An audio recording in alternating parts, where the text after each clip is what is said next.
नमस्कार मित्रों, सत्वायु आयुर्वेदा में आज हम बात करेंगे विटामिन B12 की डिफिशियंसी के बारे में। विटामिन B12 की डिफिशियंसी क्यों होती है, आयुर्वेद के अनुसार इसमें क्या मत है और इसमें हम क्या कर सकते हैं, घरेलू उपाय या फिर आयुर्वेदिक औषधि चिकित्सा क्या कर सकते हैं। सबसे पहले ये जानना चाहिए कि विटामिन B12 क्या है। Vitamin B12 vitamin B group का एक वाटर सॉल्युबल यानी कि पानी में घुलने वाला विटामिन है, जिसका जो सोर्स होता है वो एनिमल प्रोडक्ट्स होता है, यानी कि वो किसी भी सब्जी, भाजी या दाल में नहीं पाया जाता है। दूध, चीज़, पनीर यानी कि गाय भैंस से निकले हुए दूध से जो भी प्रोडक्ट बनाए जाते हैं या फिर बाकी के जो एनिमल प्रोडक्ट होते हैं यानी कि नॉनवेज होते हैं, मांसाहार होता है, इन सब चीज़ों में ये पाया जाता है।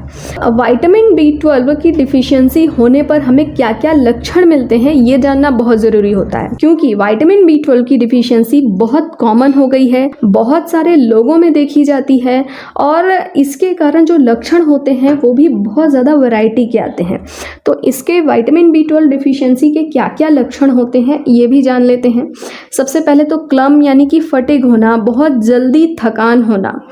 भूलना, स्किन जो है वो पेल हो जाना यानी कि ज़्यादा सफ़ेद हो जाना, कभी कभार हल्का पीलिया यानी कि जॉन्डिस होना भी देखा जा सकता है। बहुत मूड स्विंग्स आते हैं, यानी कि अक्सर जो मूड होता है चिड़चिड़ा हो जाता है, हमेशा स्वभाव चिड़चिड़ा हो जाता है, या फिर बहुत ज़्यादा डिप्रेशन यानी कि एंग्जाइटी में जाने लगते हैं। भूलने की जो प्रॉब्लम होती है, डिमेंशिया होता है, वो जल्दी शुरू होने लगता है। इसके अलावा डिजीनेस यानी कि अक्सर चक्कर आना या फिर चीज़ों को समझ ना पाना, भ्रम होना, इस तरह की परेशानियां भी बहुत बार देखी गई हैं। इसके अलावा एनीमिया होना, क्योंकि विटामिन B12 जो होता है, जो हमारी लाल रक्त कणिकाएं होती हैं, रेड ब्लड सेल्स होती हैं, उनके मैचुरेशन में हेल्प करता है, उनके DNA के मैच्योर होने में हेल्प करता है, तो इसलिए कई बार एनीमिया हो जाता है यानी कि रक्त की कमी हो जाती है।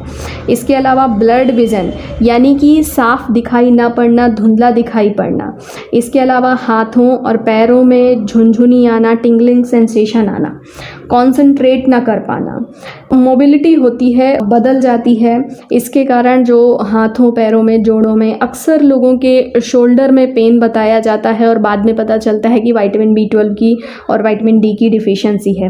गर्दन में दर्द होना, घुटनों में दर्द होना, उंगलियों में दर्द भी कई बार विटामिन B12 और D की डिफिशियंसी से हो सकता है। इसके अलावा ऐसे लोगों को जबड़े में कई बार परेशानी शुरू हो जाती है, क्योंकि जो हमारे जो चिन के जो जॉइंट होते हैं, मैंडिबल बोन होती है, उसके जॉइंट में विटामिन B12 और विटामिन D की डिफिशियंसी हो जाती है, जिसके कारण मुंह खोलने में और खाना खाने के समय आवाज़ आना, इस तरह की प्रॉब्लम देखी जा सकती है। भूख न लगना, अक्सर या तो डायरिया होना या फिर कॉन्स्टिपेशन होना यानी कि दस्त लगना या फिर कब्ज होना, ये सारी चीज़ें भी देखी जाती हैं। इनकी जो जीभ होती है अक्सर स्वेलिंग आ जाती है, बार बार छाले होना, ये सब भी देखा जाता है। अब प्रश्न यह उठता है कि विटामिन B12 की डिफिशियंसी क्यों होती है। विटामिन B12 की डिफिशियंसी होने के 3 मेन कारण होते हैं। सबसे पहला जो कारण होता है एनिमल प्रोडक्ट अवॉइड करना, जैसे कि अगर कोई व्यक्ति कोई भी एनिमल प्रोडक्ट नहीं लेता है तो उसको जो है विटामिन B12 की डिफिशियंसी हो जाती है, क्योंकि विटामिन B12 केवल एनिमल प्रोडक्ट्स में मिलता है। लेकिन भारत जैसे देश में जहाँ पर दूध, घी, चीज़, पनीर, इन सब का प्रयोग रोज़ में किया जाता है और अच्छी मात्रा में किया जाता है, वहाँ पर कंजम्पशन ना होने के कारण विटामिन B12 की डिफिशियंसी होना बहुत मुश्किल है। जो लोग बिल्कुल भी एनिमल प्रोडक्ट का सेवन नहीं करते हैं, उन लोगों में विटामिन B12 की डिफिशियंसी आसानी से हो जाती है। जो दूसरा कारण होता है वो होता है एसिडिटी होने के कारण या फिर एसिड बिल्कुल ना बनने के कारण, क्योंकि विटामिन B12 का जो डाइजेशन होता है उसके लिए सबसे पहले स्टमक में वो बाइंड करता है एक इंट्रिंसिक फैक्टर से। स्मॉल इंटेस्टाइन का जो नीचे का पार्ट होता है, इलियम जिसे कहते हैं, उसमें ये एब्जॉर्ब होता है। इसलिए अगर स्टमक में अगर एसिडिटी होती है, जिन लोगों को लगातार अम्लपित्त से संबंधित परेशानी रहती है या जो लोग लगातार एसिडिटी को कम करने वाली दवाएं लेते रहते हैं, उन लोगों को इसकी परेशानी हो सकती है। जो लोग बहुत ज़्यादा तीखा, मसालेदार, उष्ण तीक्ष्ण आहार विहार का सेवन करते हैं, उन लोगों में भी विटामिन B12 की डिफिशियंसी आसानी से हो सकती है, क्योंकि ऐसे लोगों में भी एसिड बहुत ज़्यादा बनता है या फिर एसिड नहीं बनता है, जिसके कारण जो इंट्रिंसिक फैक्टर होता है वो विटामिन B12 से अटैच नहीं हो पाता है और फर्दर इसका एब्जॉर्प्शन नहीं हो पाता है।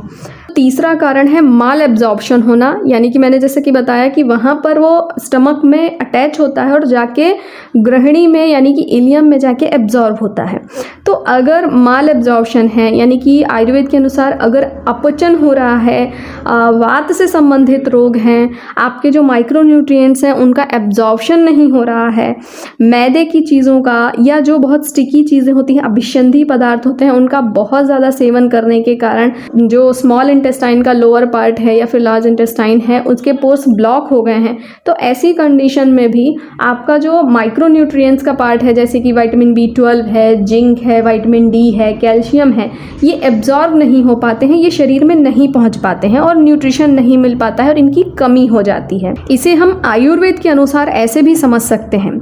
कि अगर आपका पित्त वाला भाग है पचन संस्थान में या फिर वात वाला भाग है पचन संस्थान में, अगर उन दोनों में से कोई भी एक दूषित है तो विटामिन B12 की जो डिफिशियंसी है, कमी है, वो बहुत आसानी से हो जाती है।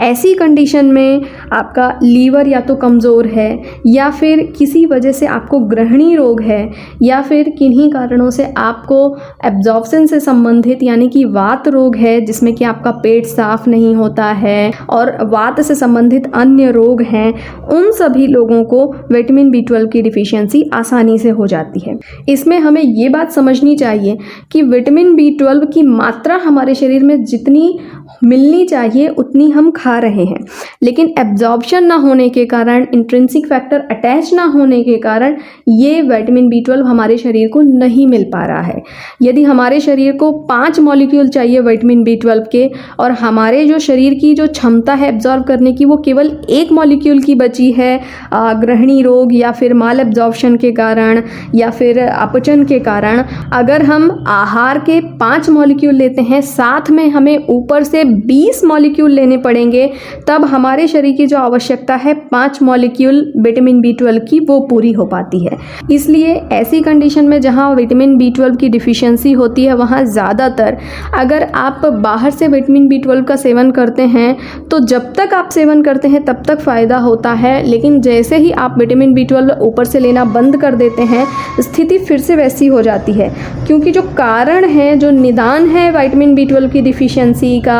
एसिडिटी होना, अम्ल पित्त होना या ग्रहणी रोग होना, अपचन होना, उसे सॉल्व नहीं किया गया है। इस वजह से वो डिफिशियंसी फिर से होने लगती है, फिर से वो सारी परेशानियां होने लगती हैं। विटामिन B12 के इंजेक्शन लेने के बाद भी इंजेक्शंस का असर जब तक रहता है तब तक आपको विटामिन B12 की डिफिशियंसी के लक्षण नहीं आते हैं। जैसे ही उन इंजेक्शंस के द्वारा दिया गया एक्स्ट्रा विटामिन B12 शरीर में खत्म हो जाता है, उपयोग पूरा कर लिया जाता है, दोबारा से उसके लक्षण होने लगते हैं। आयुर्वेद के अनुसार विटामिन B12 की डिफिशियंसी में क्या चिकित्सा करनी चाहिए, इसलिए ऐसी चीज़ें जो विटामिन B12 के एब्जॉर्प्शन को बढ़ा देती हैं उनको खाने के लिए बोला जाता है, जैसे कि भुट्टा है, कॉर्न जिसे बोलते हैं, या फिर एलोवेरा यानी कि कुमारी का सेवन, मोरिंगा यानी कि सहजन का सेवन। ये सारी चीज़ें विटामिन B12 के जो एब्जॉर्प्शन है उसको अच्छा करती हैं, उसको बढ़ा देती हैं, फैसिलिटेट करती हैं उसका एब्जॉर्प्शन या उसका डाइजेशन।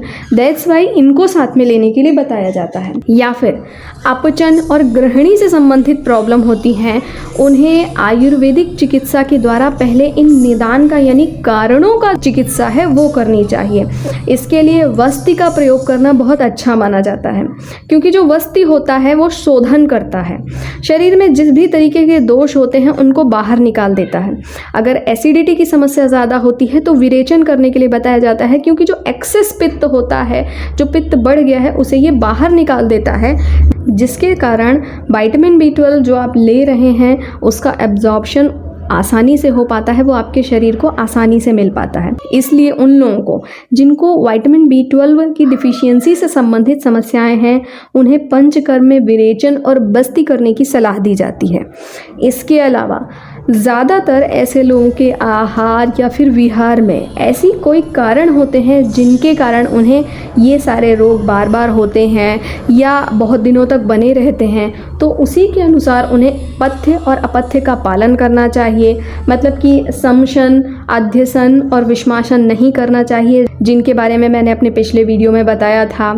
इसके अलावा ऐसे लोगों को बैलेंस डाइट का सेवन करना चाहिए, उचित आहार लेना चाहिए, आहार के नियमों का पालन करके लेना चाहिए, विरुद्ध आहार का सेवन नहीं करना चाहिए। इन सारी चीज़ों का अगर आप ध्यान रखते हैं तो आपका जो पाचन से संबंधित समस्याएं नहीं होती हैं और इसी के कारण विटामिन B12 की डिफिशियंसी से संबंधित समस्याएं भी अक्सर नहीं होती हैं। इसलिए आयुर्वेदिक दिनचर्या और आहार विहार के नियमों का पालन करें, स्वस्थ रहें, निरोगी रहें। धन्यवाद।